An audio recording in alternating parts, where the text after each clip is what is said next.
El Señor recibe como una ofrenda nuestra gratitud, nuestra adoración, nuestra alabanza. Gracias, Señor, por tus ricas bendiciones. Y gracias porque un grupito de hijos tuyos, pues podemos estar reunidos en tu santo y bendito nombre, a pesar de la distancia, pero unidos en el Espíritu del Señor. Vamos a poner este tiempo, este culto, todo cuanto tengamos que hacer, vamos a presentarlo delante del Señor para que Él lo bendiga. Pau, ens pots dirigir al Senyor amb oració? Déu i Pare, et donem les gràcies per aquest nou dia, per aquesta nova oportunitat que tenim de reunir-nos en el teu nom. Gràcies per tot el que tu ens dones com a església, Senyor. Gràcies perquè tu estàs obrant en aquest temps difícil i et sentim la teva presència enmig de nosaltres, Senyor. I gràcies també per aquesta possibilitat de trobar-nos que tenim, encara que ens agradaria trobar-nos físicament, Senyor, però estem contents també d'aquesta benedicció que ens dones de poder veure'ns, Senyor. Et demanem especialment per aquells germans que no es poden connectar i per aquells que estan malalts, Senyor, i també pels nostres germans més grans, Senyor. Demanem que tu també es beneixis especialment i et demanem també per cada un dels membres de l'Església, perquè tu mantinguis ferma la fe de cada un de nosaltres, Senyor, perquè ens mantinguis fidels a tu, Senyor, en aquest temps difícil, i també perquè sigui un temps d'oportunitat per predicar la teva paraula a aquells que ens envolten, Senyor, i que també estan patint. Et demanem que tu beneixis aquest culte, que beneixis el predicador i que beneixis tot el que farem, que sigui del teu agrat i que sigui seguint la teva voluntat. Demanem tot en el nom del Senyor Jesús. Amén. Amén. Y en estos momentos que ya vamos a la comunión, es un momento de reflexión, un momento de análisis personal, ¿verdad? De cómo está nuestra vida espiritual, cómo está mi relación con el Señor. Pues es un buen momento para meditar cada uno donde estamos, en nuestros hogares, y pedirle al Señor de su fortaleza en medio de esta pandemia, en medio de esta situación tan difícil en que estamos viviendo. Pues vamos a ir a la comunión. Dice la epístola del apóstol Pablo a los Colosenses, en su primer capítulo, una lectura que habla de la reconciliación. Dice, Él es la imagen del Dios invisible, el primogénito de toda creación. Porque en Él fueron creadas todas las cosas, las que hay en los cielos y las que hay en la tierra, visibles e invisibles, sean tronos, sean dominios, sean principados, sean potestades. Todo fue creado por medio de Él y para Él. Y Él es antes de todas las cosas, y todas las cosas en Él subsisten. Y Él es la cabeza del cuerpo, que es la Iglesia, Él que es el principio, el primogénito de entre los muertos, para que en todo tenga la preeminencia. Amén. Y añade el apóstol Pablo a los Colosenses, en este versículo 19 del primer capítulo, por cuanto agradó al Padre, que en Él habitase toda plenitud, y por medio de Él reconciliar consigo todas las cosas, así las que están en la tierra como las que están en los cielos, haciendo la paz mediante la sangre de su cruz. Y a vosotros también, que erais en otro tiempo extraños y enemigos en vuestra mente, haciendo malas obras, ahora os ha reconciliado. Os ha reconciliado en su cuerpo de carne por medio de la muerte, para presentaros santos y sin mancha y irreprensibles delante de Él. Si en verdad permanecéis fundados y firmes en la fe, y sin moveros de la esperanza del Evangelio que habéis oído, el cual se predica en toda la creación que está debajo del cielo. Amén. Qué palabra, ¿verdad? Tan reconfortante. Qué palabras que nos hacen situar en el lugar donde debemos estar, pero que al mismo tiempo nos hacen un recordatorio de quién es realmente nuestro Señor y Salvador Jesucristo. Él, la imagen del Dios invisible. Él es el que es primogénito de entre los muertos. Y dice el apóstol para que tenga todo la preeminencia. En ese lugar preeminente, en ese lugar exalto principal, en las alturas, al lado de la diestra de Dios Padre. ¿Cómo puede ser que un Dios tan grande se fije en nosotros, tan pequeños, haciendo malas obras, como hacemos? Pues bien, dice que ha reconciliado todas las cosas mediante la cruz. Qué grande es nuestro Dios. Bendito sea el Señor. Gracias por la salvación, porque nos ha reconciliado contigo. Nosotros no merecemos una salvación tan grande, pero a pesar de eso, Dios nos ama. Dice, ahora os ha reconciliado. Ahora os ha reconciliado. Si en verdad permanecéis fundados y firmes en la fe. ¿Cómo está mi fe?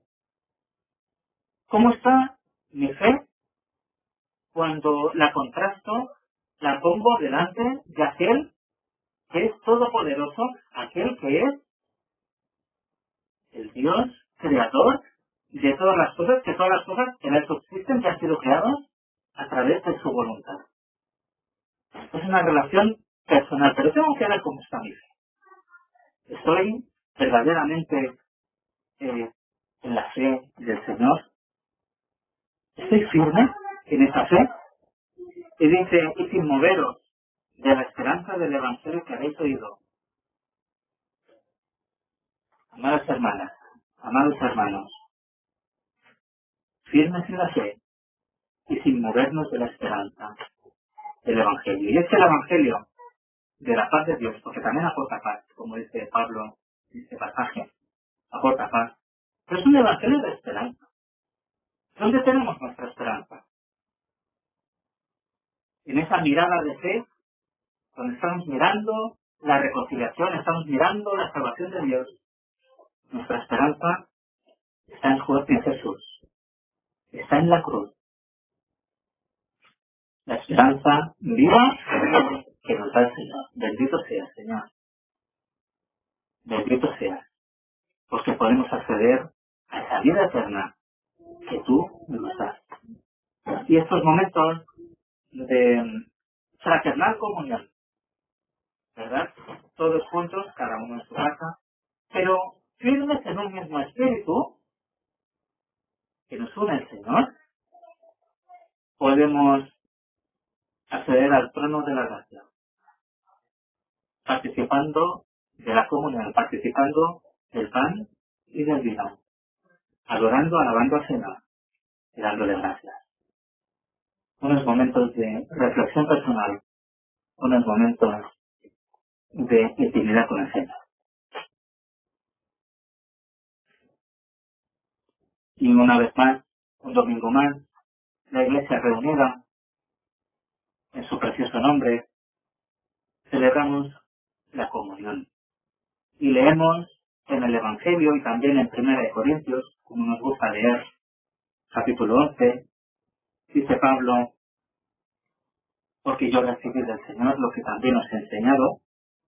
El Señor Jesús, la noche que fue entregado, tomó pan, y habiendo dado gracia, lo partió y dijo, tomad, comed, esto es mi cuerpo, que por vosotros es partido, haced esto en memoria de mí. Y nosotros en estos momentos vamos a dar gracias por el pan. Vamos a dar gracias al Señor para que, dándole toda adoración y toda alabanza. Vamos.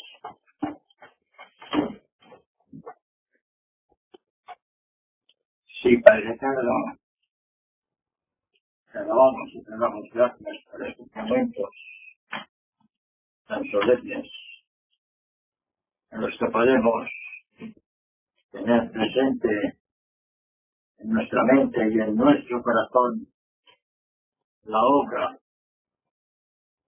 de redención llevada a cabo por Jesús, tu Hijo amado, nuestro bendito Señor y Salvador. Gracias porque el pan descendió del cielo para darnos vida y vida eterna. Oh Señor, cuánto sufriste. Tu cuerpo padeció, tú fuiste alzado a la cruz, dando tu vida. Amén. En el rescate por cada uno de los que te aman. Amén. Señor, fortalece nuestras vidas. Amén. Para que podamos ser fieles testigos tuyos. Perdona, Señor, nuestras transgresiones, nuestros pensamientos, cuando no son tus pensamientos. Y haznos ser fieles hijos tuyos. Amén. Gracias, Señor, por esa entrega tuya. Amén.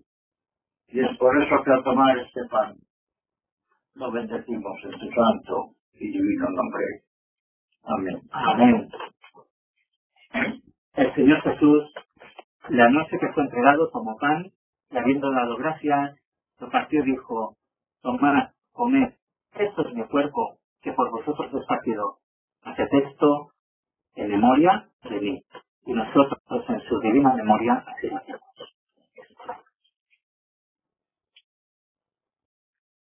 Demos gracias por el vino, por la copa.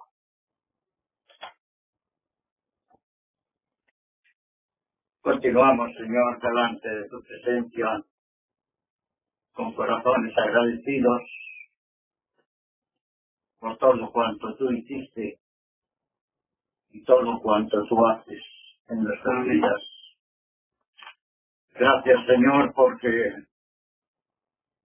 tú diste tu vida derramando tu sangre preciosa en la cruz del Calvario para limpiarnos de toda suciedad y pecado. Oh, gracias porque tuyo es el poder, tuya es la gloria. Gracias por tus promesas. Amén. Porque tú nos has amado y tú nos has guardado en tu amor. Amén. Señor, tu sangre preciosa es la que corre Amén. a través de los siglos, dando sanidad, dando salvación a nuestras almas. Bendito seas, Señor. Amén. Porque tú permites que podamos tomar este fruto de la vida. Te bendecimos en tu santo y divino nombre. Amén. Asimismo tomó también la copa, después de haber cenado, diciendo: esta copa es el nuevo pacto en mi sangre. Haced esto todas las veces que la bebiereis en memoria de mí. Así pues, todas las veces que comiereis este pan y bebiereis esta copa, la muerte del Señor anunciáis hasta que Él venga. Amén. Amén.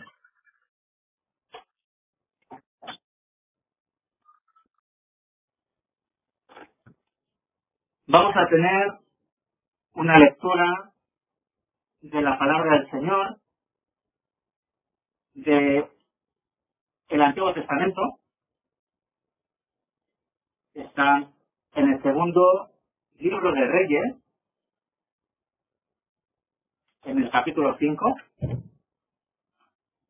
una lectura conocida, muy conocida de la palabra de Dios, que nos va a introducir a la predicación. Pues vamos a escuchar la lectura de la palabra de Dios. Judith, adelante. Y lectura en Segunda de Reyes, capítulo 5, del 1 al 16. Naamán, general del ejército del rey de Siria, era varón grande delante de su señor, y lo tenía en alta estima, porque por medio de él había dado Jehová salvación a Siria. Era este hombre valeroso en extremo, pero leproso. Y de Siria habían salido bandas armadas, y habían llevado cautiva de la tierra de Israel a una muchacha, la cual servía a la mujer de Naamán. Esta dijo a su señora: si rogase mi señora profeta que está en Samaria, él lo sanaría de su lepra. Entrando Naamán a su señor, le relató diciendo: así y así ha dicho una muchacha que es de la tierra de Israel. Y le dijo el rey de Siria: anda, ve, y yo enviaré cartas al rey de Israel. Salió pues él, llevando consigo 10 talentos de plata y 6,000 piezas de oro y 10 mudas de vestidos. Tomó también cartas para el rey de Israel que decían así: cuando lleguen a ti estas cartas, sabes por ellas que yo envío a ti mi siervo Naamán para que lo sanes de su lepra. Luego que el rey de Israel leyó las cartas, rasgó sus vestidos y dijo: ¿soy yo Dios que mate y dé vida para que éste envíe a mí a que sane un hombre de su lepra? Considerad ahora y ved cómo busca ocasión contra mí. Cuando Eliseo, el varón de Dios, oyó que el rey de Israel había rasgado sus vestidos, envió a decir al rey: porque ha rasgado tus vestidos, venga ahora a mí y sabrás que hay profeta en Israel. Y vino Naamán con sus caballos y con su carro, y se paró a las puertas de la casa de Eliseo. Entonces Eliseo le envió un mensajero diciendo: ve y lávate 7 veces en el Jordán, y tu carne se te restaurará, y serás limpio. Y Naamán se fue enojado diciendo: he aquí que decía para mí: saldrá él luego, y estando en pie invocará el nombre de Jehová su Dios, y alzará su mano y tocará el lugar, y sanará la lepra. Abana y Farfar, ríos de Damasco, ¿no son mejores que todas las aguas de Israel? Si me lavare en ellos, ¿no seré también limpio? Y se volvió y se fue enojado. Mas sus criados se le acercaron y le hablaron diciendo: Padre mío, si el profeta te mandara alguna gran cosa, ¿no la harías? ¿Cuánto más diciéndote: lávate y serás limpio? Él entonces descendió y se zambulló 7 veces en el Jordán, conforme a la palabra del varón de Dios. Y su carne se volvió como la carne de un niño, y quedó limpio. Y volvió al varón de Dios, él y toda su compañía, y se puso delante de él y dijo: he aquí ahora conozco que no hay Dios en toda la tierra sino en Israel. Te ruego que recibas algún presente de tu siervo. Mas él le dijo: pide Jehová, en cuya presencia estoy, que no lo aceptaré. Y le instaba que aceptara alguna cosa, pero él no quiso. Hasta aquí la palabra del Señor. Amén. Amados todos, el Señor nos bendiga. Sabéis que nos separan de esta historia casi 3,000 años. Un hecho histórico que la palabra de Dios nos revela porque contiene su importancia. Es la vieja historia de el poder de Dios para salvación. Y es por eso que a través de el tiempo transcurrido, por medio de ese tiempo largo, su contenido tiene una especial aplicación para nosotros. El tema nos ofrece una clara demostración de la gracia de Dios. Allí en la gracia de Dios, obrando por medio de un ser humano, por medio de una joven esclava que será el instrumento de bendición que Dios usará para salvación de Naamán. Los personajes de la historia son un general valeroso en extremo y una esposa angustiada por la enfermedad de su esposo, de unos reyes de Siria y de Israel, y la jovencita israelita esclava, también un profeta y sobre todo el Señor. El Señor que dirige.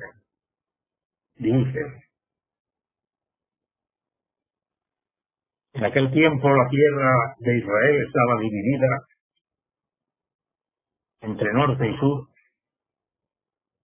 Israel y Judá, los tiempos de David y Salomón, con todo el esplendor y gloria que habían llevado a la tierra prometida, eran ya historia pasada. Ahora Israel había perdido su imagen, su poder, su esplendor, y era víctima de su debilidad. Y era esclava, daos cuenta, el pueblo de Dios, esclavo en sí, a merced de Egipto en el sur y de Siria en el norte. El relato bíblico nos dice que el ejército de Siria, al mando de su valeroso general Naamán, invadía y saqueaba a placer la tierra de Israel. Y en una de sus acostumbradas incursiones, entre los valiosos trofeos del saqueo de aquella ocasión, se llevaron cautiva a una joven israelita. Así nos lo dice la palabra del Señor. Yo digo, vaya botín de guerra. Una jovencita cautiva a Israel.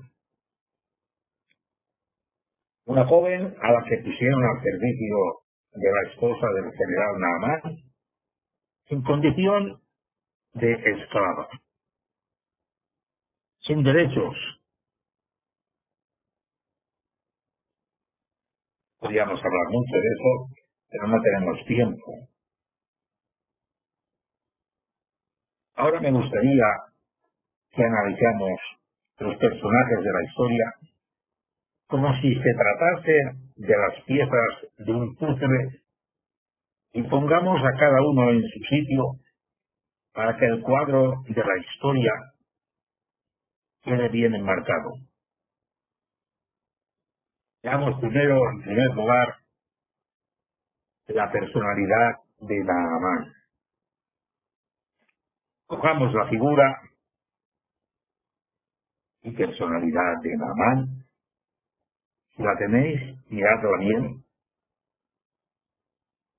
¿Cuántas cualidades, cuántas virtudes tenía Naamán?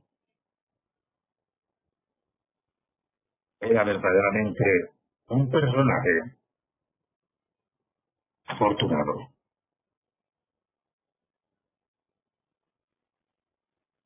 Hemos leído que era varón grande delante de su señor el rey, y lo tenía en alta estima, porque por medio de él había dado Jehová salvación a Siria. Era este hombre valeroso en extremo, pero leproso. A simple vista, era un hombre con esas cualidades que tanto nos atraen y tanto nos gustaría adquirir nosotros. Era un hombre afortunado, un hombre encumbrado. Era el general que mandaba el victorioso ejército sirio. Era un hombre muy estimado por el rey, no estimado, sino muy estimado, muy cercano al rey. Era valeroso en extremo. Era un héroe nacional. Tenía fama y gozaba de gloria humana. Su personalidad es deslumbrante, es atrayente. ¿Imagináis cuando Naamán entraba en la Siria al frente de su victorioso ejército? Se paraba el tráfico. Era aclamado con admiración por las gentes. Y es que se lo merecía. Era el modelo a imitar por todos. Era el hombre de moda. Y ahora surge la gran pregunta. ¿Qué le falta a Naamán? ¿Qué le falta a Naamán? La sociedad idealista responde, no le falta nada. Lo tiene todo. Pero yo quisiera, hermano y amigo, que esta pregunta siga latente en esta mañana en nosotros. Y por eso te digo, ¿qué le falta a tu héroe, a tu ídolo humano que te has formado? Joven, tú, que como tantos otros te ves atraído por los famosos de este tiempo, tú que sueñas ser como uno de ellos,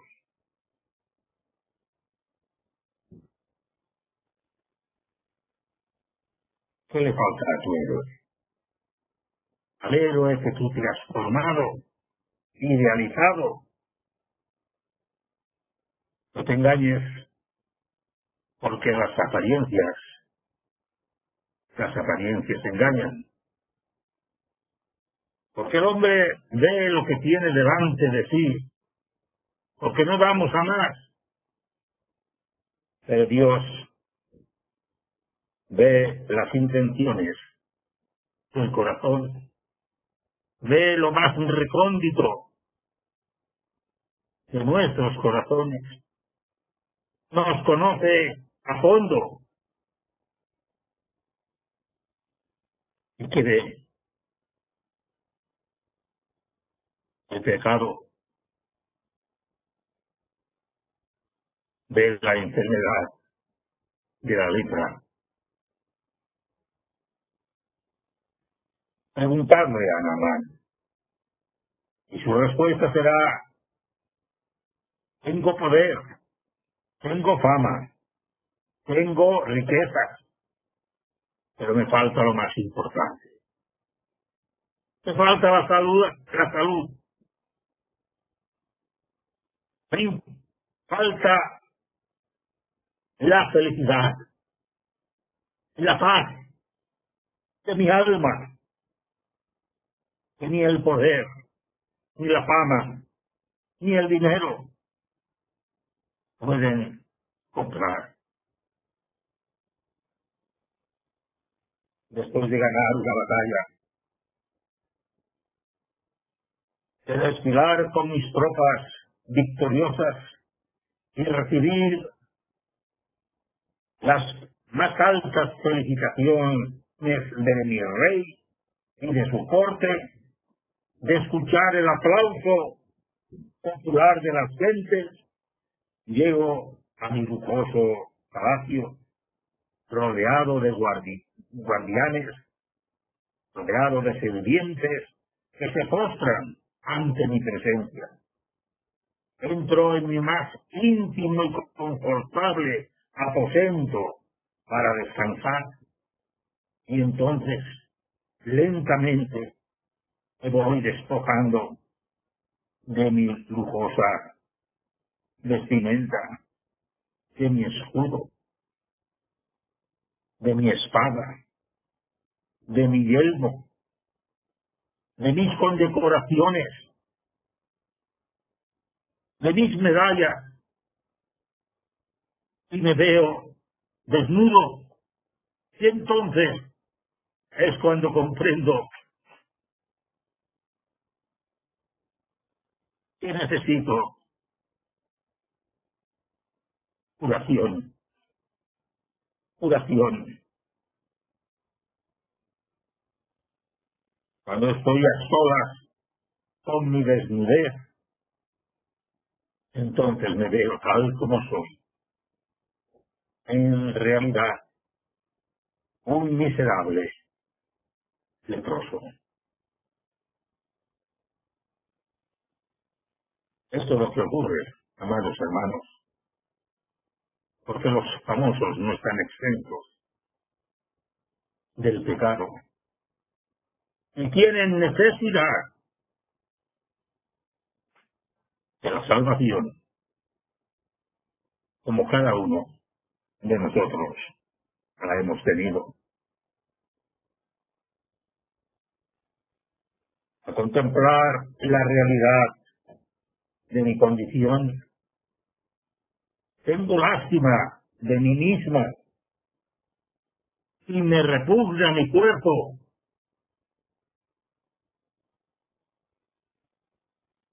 Ante mi desdicha, mis ojos se humedecen y mi alma está deprimida.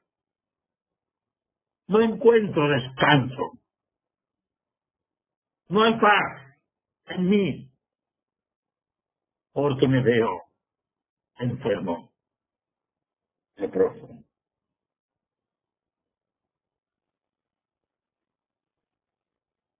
Dice, tal como hemos leído, después de poner las virtudes de este general en el orden humano, dice la palabra, pero era leproso. Vosotros podéis ver a los grandes, a los líderes, a los que cautivan, a los que nos engañan, los veis en esas fiestas, en esos banquetes, mientras el pueblo se muere de hambre. Es decir, pero qué vestimentas que llevan. Todos van vestidos de gala. Pero ellos también, si quieren descansar, han de despojarse de sus vestimentas falsas que tratan de esconder la inmundicia que hay en sus cuerpos.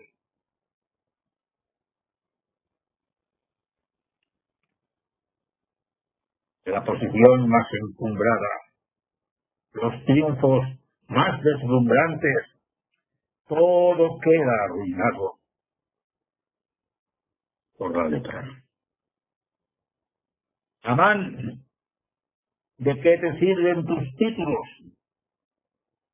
tus condecoraciones, tu fama?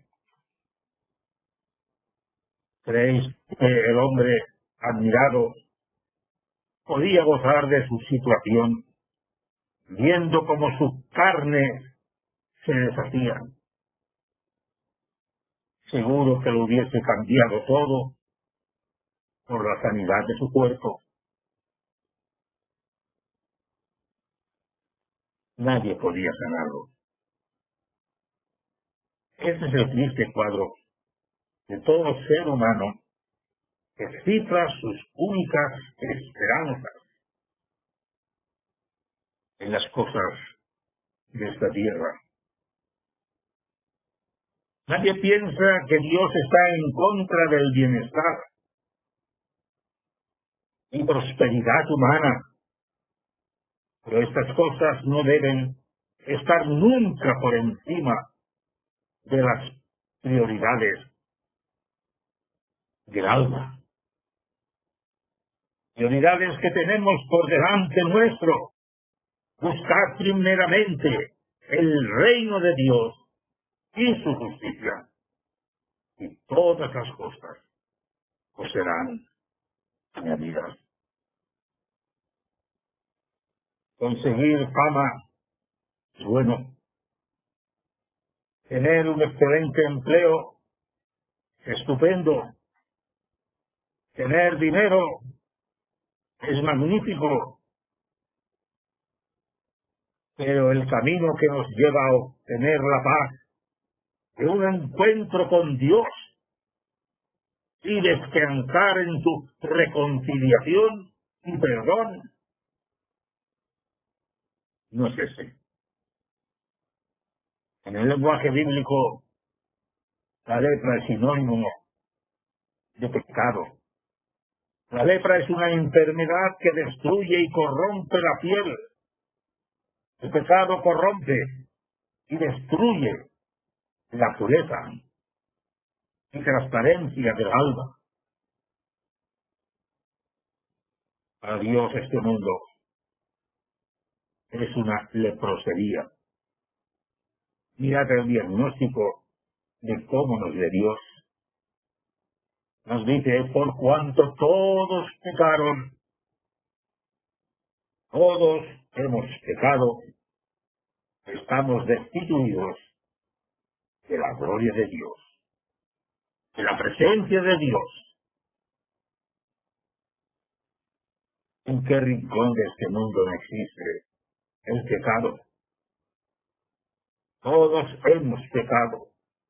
Todos somos deudores ante Dios.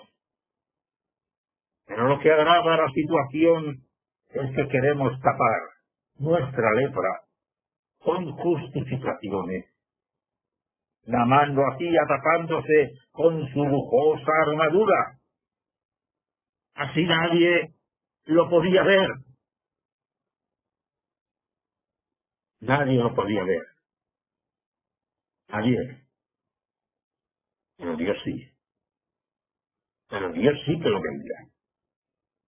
Se trata de cómo nos ve el Señor. Nuestro Dios. ¿Cómo está nuestro estado ante la presencia del Señor? Naamán fue consciente de la enfermedad inmunda que padecía y que pronto acabaría con él y con su carrera, porque según la ley sería destituido de su cargo. La paga del pecado es muerte, dice la palabra, y él sería confinado no a un hospital, sino en los sepulcros donde vivían en aquel entonces los leprosos. junto a los sepulcros, que hablan de muerte, no de vida, desterrado y alejado del hogar, de la esposa, de los hijos, de las amistades y de toda pompa terrenal, de todos aquellos que le aclamaban. Y llegó el momento en que la lepra se extendía cada vez más y más por su cuerpo y no podía ocultar por más tiempo su enfermedad secreta. Naamán buscó y buscó en la ciencia, en la medicina, en la religión y no encontró la solución que su cuerpo y alma necesitaban. Pero Naamán no conocía a Dios, pero Dios conocía a Naamán. Esta es la gracia divina, aunque estés alejado de Él. Dios te conoce. ¿A dónde puedes huir de su presencia? Él está en las alturas y en lo más bajo de la tierra.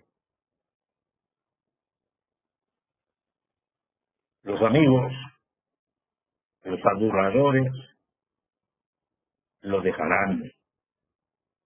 Pero Dios no te dejará nunca. Y en su gracia, repito, estarás a salvo. ¿Cómo?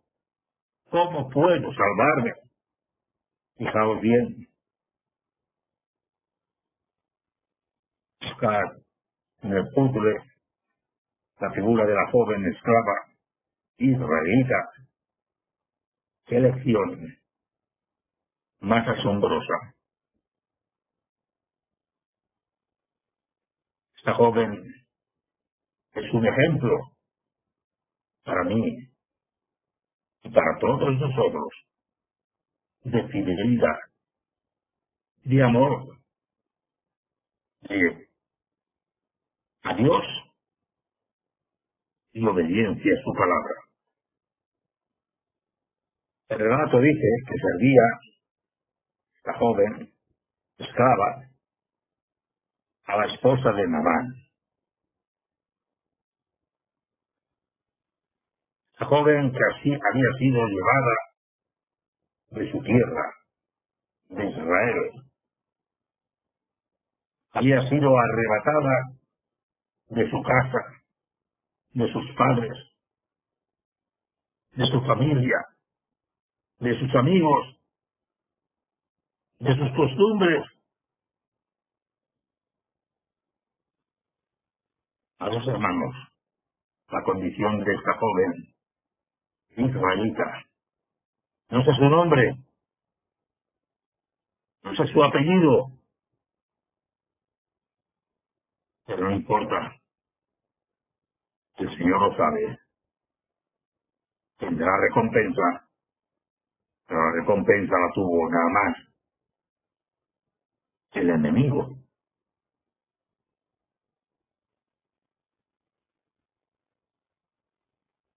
El artífice de todas sus desdichas. ¡Oh, qué odio! ¡Qué odio! Se merece Naamán. Notad bien que la joven fue arrebatada y en ese arrebatamiento de las tropas no tuvo tiempo de hacer la maleta, es decir, de poner sus ropas o sus objetos amados, sino que salió de estampida, cogida por los soldados, sin ningún otro recurso humano.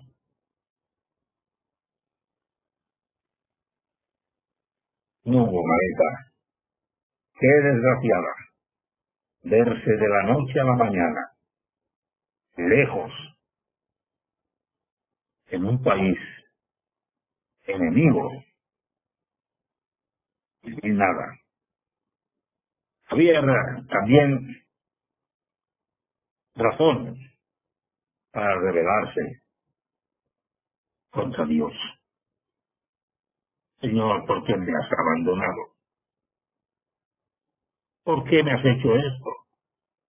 Si yo vivía tan feliz en mi patria, en Israel. Señor, ¿por qué me has hecho esto?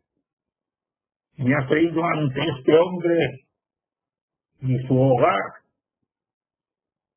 que son una cueva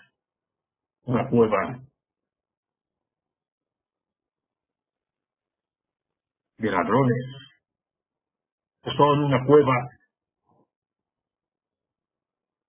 de idólatras. Estoy aquí sufriendo las consecuencias. Yo tan joven, Señor, ¿cómo puedo pasar por esta agonía?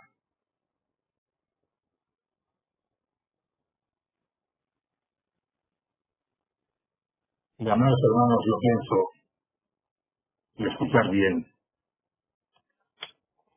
comparado con nosotros, ¿qué haríamos nosotros? Que a la más mínima adversidad nos quejamos y decimos, Dios no me escucha, Dios me ha abandonado. Eso haríamos nosotros.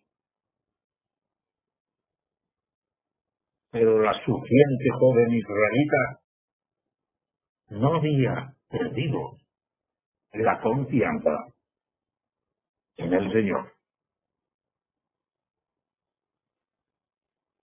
Ni estaba deprimida. Es curioso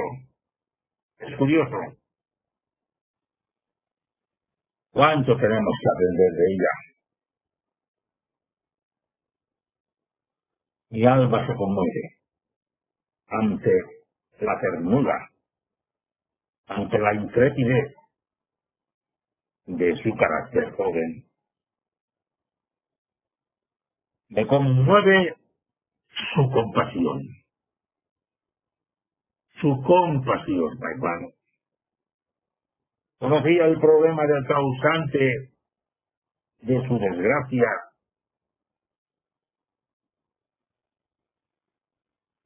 Recordaba la brutal manera como fue arrancada de su hogar y de su familia, su pueblo y sus costumbres. Ella vio el desconsolado llanto de la esposa de Naamán, esposa que tenía que odiar, y en vez de alegrarse, como nosotros tal vez hubiéramos hecho,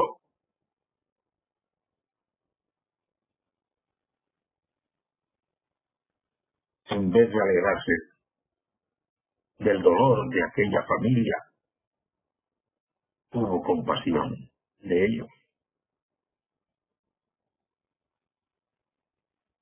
Compasión de los que lloran. Compasión de los violentos que existen. Compasión de los que no tienen salvación. Salvación de los que no nos quieren, que aún nos persiguen. Oh, hermanos,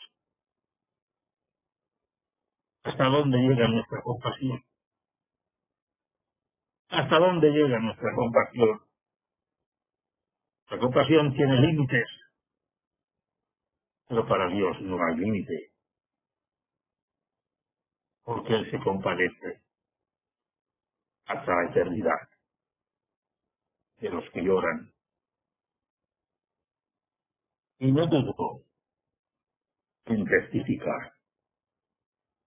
No dudó en exponer el mensaje de la salvación. ¿Dónde está la salvación? De la enfermedad del general Naamán. Y fue a la señora. Pero para ello tuvo que llenarse de coraje, de valentía, llegar a su señora y le dice: si rogase mi señor al profeta que está en Samaria, él lo sanaría de la lepra. Hermanos, vaya mensaje lleno de convicción. A lo mejor él lo salvaría. No, es una certeza absoluta. Él lo sanaría. ¡Qué fe!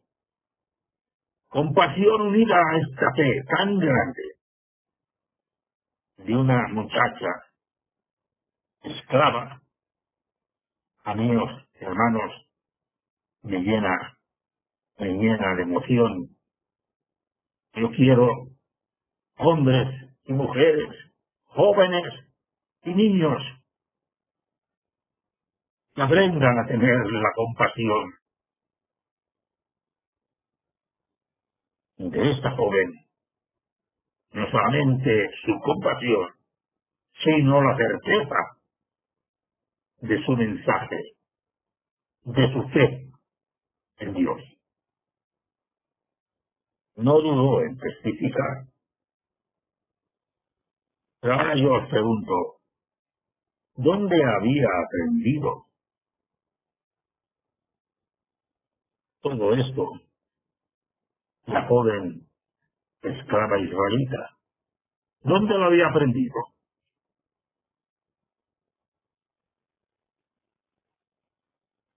¿Habéis pensado? Ay, hermanos,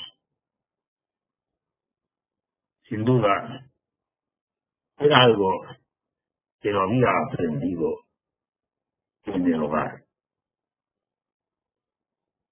Lo había aprendido de sus padres, de sus mayores.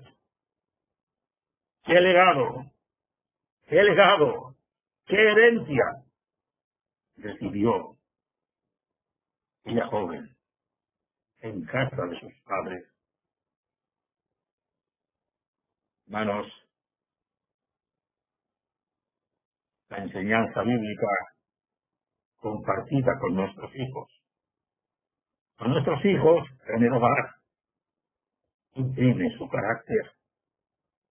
La leche espiritual no adulterada en sus corazones les hará crecer en sabiduría y en estatura. Padres, no descuidéis la enseñanza en el hogar. El altar familiar de vuestro hogar esté siempre encendido.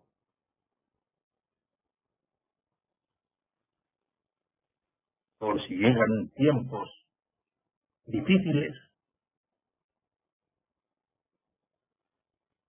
y que Proverbios instruye al niño en su camino, y aun cuando fuere viejo, no se apartará de él. Instruyamos a nuestros hijos, aquellos que nos rodean. Amados hermanos, no descuidemos la enseñanza en el hogar.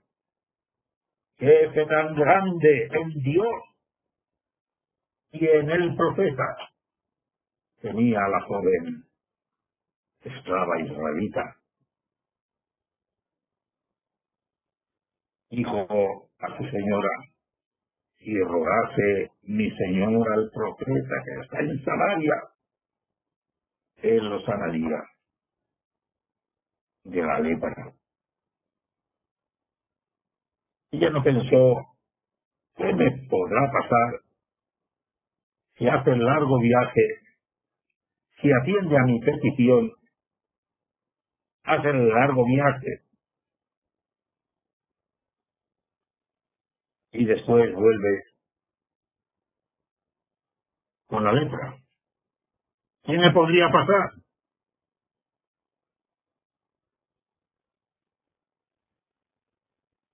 ¿Os imagináis? Pues ante esto, lo mejor hubiera sido tener la boca callada y no pasaba nada. El profeta hubiera seguido en Samaria y Naamán con su lepra hasta ser desahuciado. Pero no es así. Pues estos actos de valentía, de esta fe fuerte, solamente, amados hermanos, la podemos ver aplicada cuando confiamos plenamente en el Señor. Me conmueve su arrojada convicción y conducta. Si rogase mi Señor al profeta, él lo sanaría.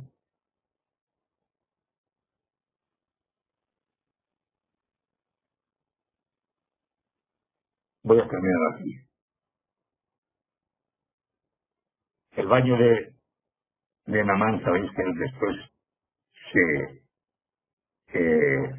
se zambulló, tal como el Señor lo había dicho, a 7 veces, y salió totalmente limpio.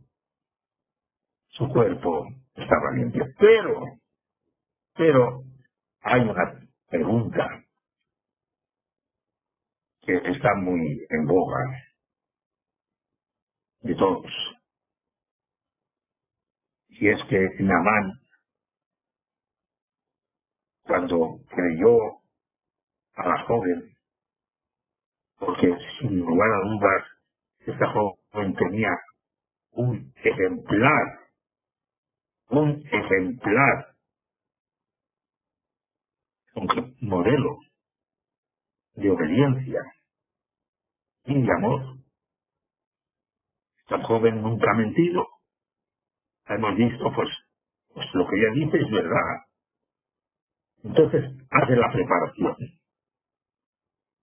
Y la preparación, que debe prepararse para el camino, él dijo,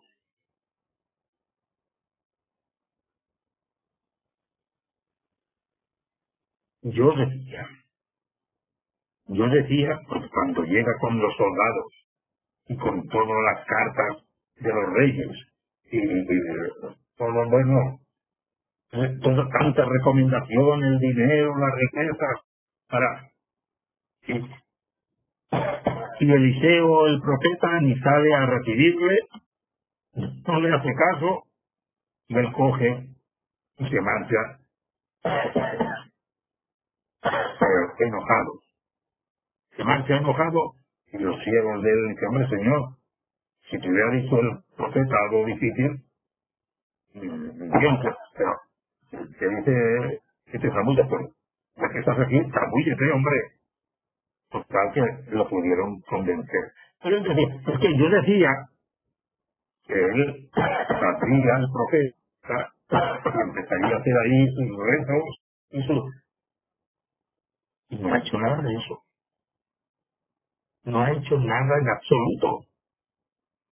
No ha querido ni siquiera ni dinero. Pero es que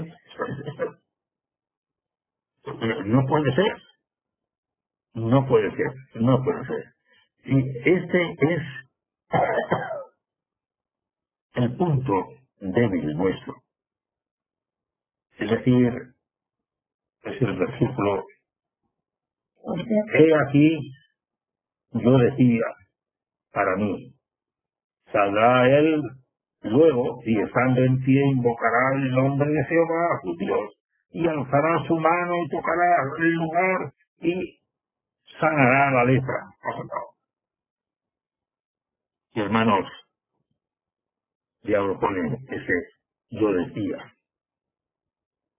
Yo también cuando era joven, yo decía, todavía es tiempo para aceptar al Señor, para entregarme a Él. Yo decía, cuando me deje esto, cuando me deje lo otro, cuando obtenga aquello, entonces yo decía. Y mirad, la enfermedad, mientras tanto, va haciendo cada vez su trabajo y nos está contaminando más y más.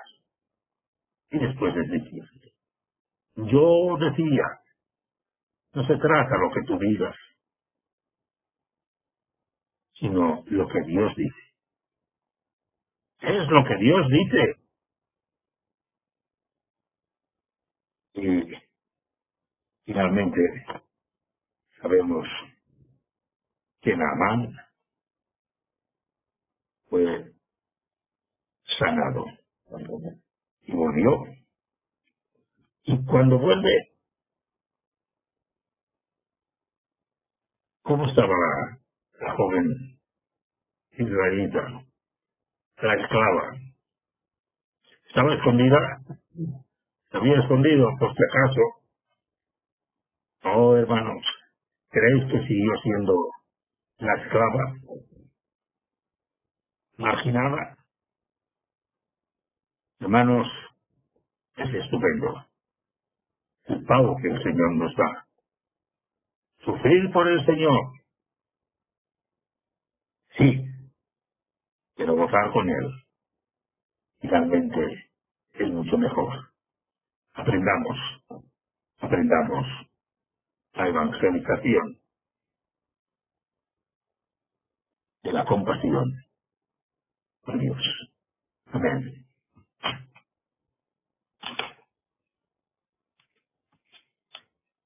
Amén. Pues damos gracias al Señor por su palabra y por este ejemplo tan precioso de una fe de aquella muchacha, ¿verdad? No sé si, bueno, yo creo que en su circunstancia yo no tendría tanto valor como ella, no sé vosotros. Pero después de ser esclavizado y enfrentarme y, no sé, pero qué fe la de aquella mujer, la de aquella muchacha. Y qué ejemplo para nosotros, ¿verdad? Para ser valerosos. No tanto como el general, que lo era, sino como el de aquella muchacha. Le damos gracias a nuestro pastor por el mensaje y por las fuerzas que él ha podido tener, aunque sabemos, además con la calor, que a él no le va nada bien. Somos conscientes de que a veces tiene esos altibajos tan grandes, pero nos alegramos que hemos podido dedicar la palabra al Señor. Pongámosla en práctica, hermanos hermanos, pongamos en práctica la palabra del Señor. Glorioso Señor, venimos ante tu presencia. Queremos entrar ante tu presencia con el pensamiento puesto en ti, para darte gracias, Señor, en primer lugar, por lo que tú eres, por lo que tú has hecho, por lo que tú haces y aún harás por nosotros. En esta mañana, Señor, te damos gracias porque hemos podido estar ante el púlpito tuyo, donde nos has hablado de una manera muy evidente. Qué ejemplo, Señor, ante nosotros de una hija tuya. Y así, Señor, debemos aplicar a nuestras vidas esta enseñanza. Porque la obra es tuya. Porque tú eres el que mueves todos los peones, para cumplir tus propósitos en las personas. La prueba que tuvo que soportar aquella muchacha, como hemos oído, podía entristecerla, pero ella no lo hizo así. Ella se gozó en ti, fue valiente para testificar de ti. Qué gran lección, qué gran enseñanza. Pues Señor, ayúdanos, que por tu Espíritu sean fortalecidos y vivificados nuestras vidas, nuestros corazones, para que también a los que tenemos más cerca, como era aquella muchacha que tenía a su Señor enfermo, podamos llegar a ellos también. Gracias, pues, Señor. Queremos despedirnos nosotros hasta que volvamos a reunirnos por estos medios, pidiéndote que tu paz, tu bendición, nos acompañen todos los días de nuestra vida, y te damos gracias que así lo haces, porque hasta aquí tú nos has ayudado. En tu nombre glorioso. Amén. Amén.